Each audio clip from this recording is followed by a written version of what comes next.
നമസ്കാരം. ഒരു നേരത്തെ ആഹാരത്തിന് വകയില്ലാത്ത പതിത ജനകോടികളുടെ അനാഥരുടെ നിലവിളി ശ്രീ വയലാർ രാമവർമ്മയുടെ അമ്മയും ചോരക്കുഞ്ഞും എന്ന കവിതയിലെ ഏതാനും വരികളാണ് ഞാനിവിടെ ആലപിക്കുന്നത്. നാലണയ്ക്കൊരു പിഞ്ചു കുഞ്ഞിനെ നാണി വിറ്റതാണിന്നലെ, ആറണക്കിനി നിന്റെ പെണ്ണിനെ ആരു വാങ്ങുമീ ചന്തയിൽ. അന്തിതൻ ശോണരേഖമാഞ്ഞു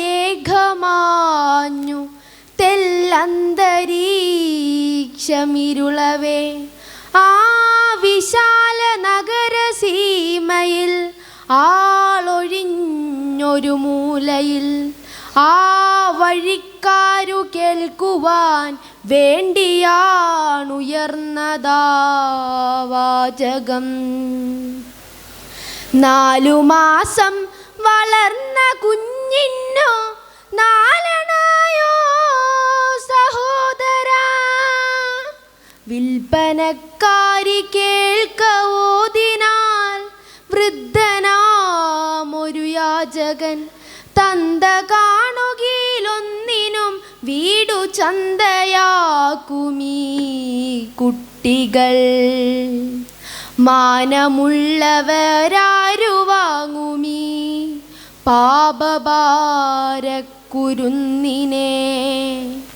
പെറ്റ കുഞ്ഞിനെ ആ വഴിക്കാർക്കു വിറ്റു തിന്നുവാൻ നിൽക്കിലും മാഞ്ഞിരുന്നില്ലിവളിലൽപ്പവും മാതൃജീവിത സ്പന്ദനം. ഓതിനാലവൾ തന്തയില്ലാത്ത പൈതലല്ലിത് സോദരാ, അച്ഛനുണ്ടൊപ്പമാ മനുഷ്യന്റെ അസ്ഥിയൂരിയ കൂട്ടരും അക്കഥകളയവിറക്കുവാൻ ശക്തിയില്ലെനിക്കിപ്പോഴും. 4 നാഴികയ്ക്കപ്പുറത്താണ് 4 കുഞ്ഞുങ്ങളിപ്പോഴും, ഒന്നിന്നുഗ്രവസൂരി വേറൊന്നു സന്നിപാതജ്വരത്തിലും.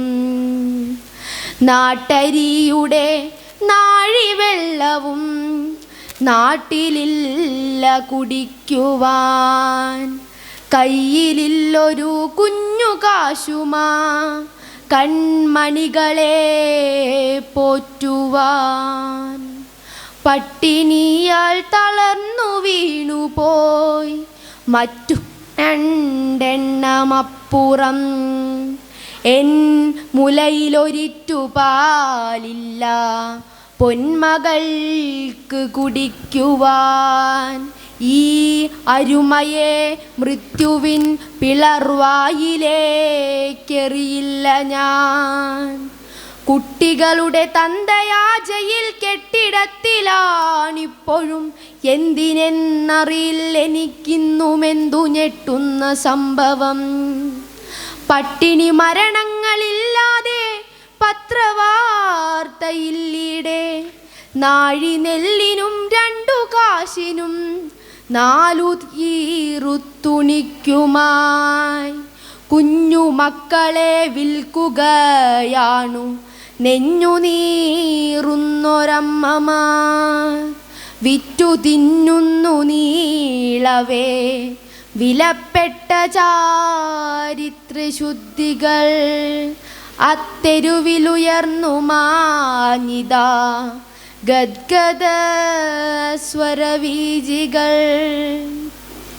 4 മാസം തികഞ്ഞ കുഞ്ഞിനോ നാലണ